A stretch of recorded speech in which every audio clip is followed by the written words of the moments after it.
hyd ag ymddiheuriadau bod fi'n torri ar draws yr Eisteddfod fel hyn wedi dod i roi gwobr arbennig i berson arbennig iawn.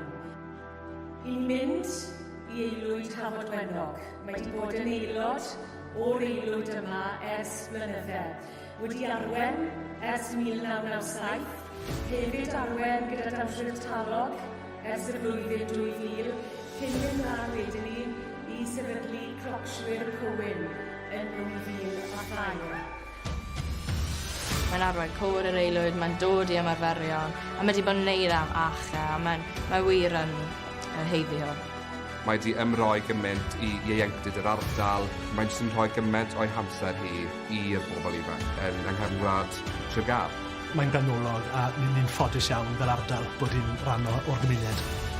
Fi'n credu bod chi wedi dyfalu pwy yw'r person arbennig yma. Felly, mae e'n bleser llwyr dy fi i gyhoeddi.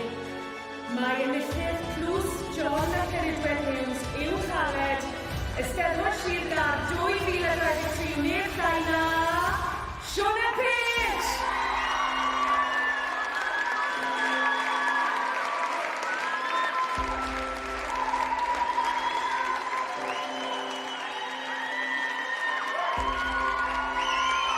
Sioned, diolch o galon i chi am bob cyfle dros y blynydde. Diolch yn fawr a chi yw ein ysbrydoliaeth.